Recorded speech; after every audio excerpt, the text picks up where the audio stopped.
I think it was the Mont-Tremblant fantasy camp where you did a count of rings. Just and indulge us here. This is real, and this is from my American buddies. This is from my Seattle buddies in 1983, where I said, "Dude, what's with your tolerance for losing, guys? Montreal Canadiens. If we went 2 seasons without a Stanley Cup, we burned down the old Forum, right?" So you go ahead, tell that story. That was really cool. Yeah, that was the well, those guys all played in the era, the one that you and I grew up in, where at the start of every hockey season, whoever was the mayor of Montreal, Jean Drapeau, or whoever it may be, will say at the end of the season, the Stanley Cup parade will take its usual route. Right? That was that great line. But I got hired by Murray Wilson, so got to keep in mind he's a 4-time Stanley Cup winner himself.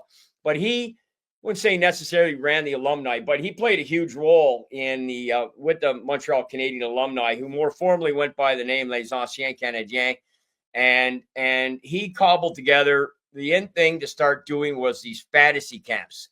And you got a number of former players who were the big names and the stars, and you worked out a deal and you got a location and you put it out there and you had a fee, usually exorbitant, and people would come from all over the world to participate because you're going on the ice. You're going to go on the ice with these superstars, with Guy Lafleur, and all the rest of the great names that he could bring together. And he did this for a series of years in the late 90s and the early 2000s. I think it only lasted about 5 years, maybe, went its way. I think after the Rocket passed away, it died pretty quickly.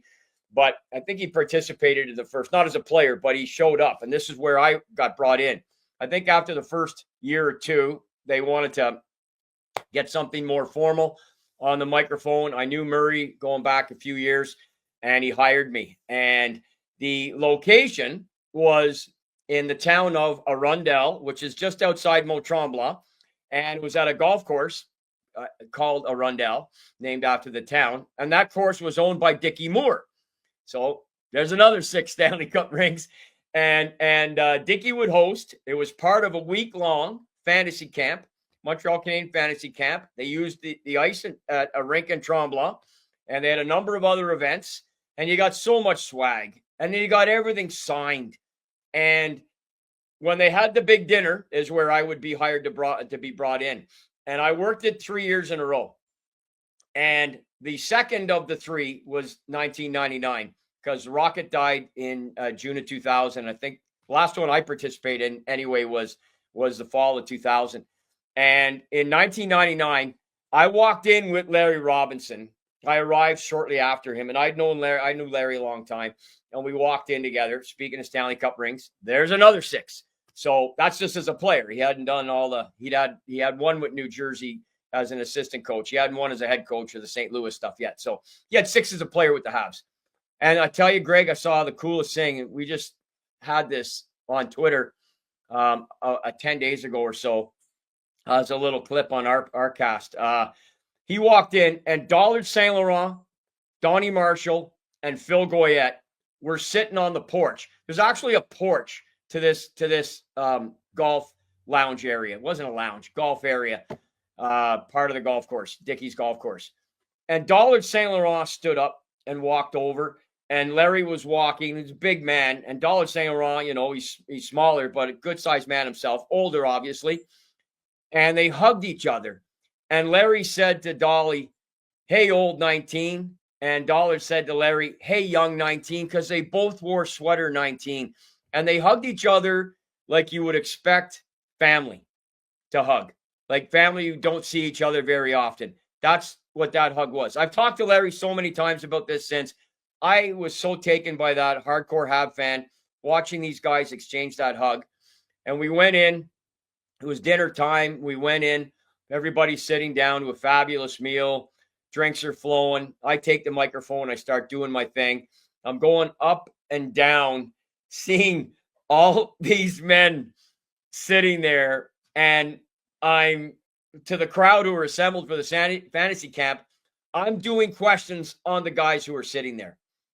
And in some of the cases, the guys didn't even know. Like, they don't know. They weren't going home at night memorizing their own careers. That's what guys like me were for. So I was doing background stuff on these Hall of Famers. And about halfway through the night, I went, holy lifting. There's a pile of Stanley Cup rings in this room right now, like a pile. I just passed Jean Beliveau, Henri Richard, and Yvon Cornelier. And that's what made me think about it, because there's 31 rings just with those three guys. And I went, man, I got to count them. I'm going to count them. And I counted them.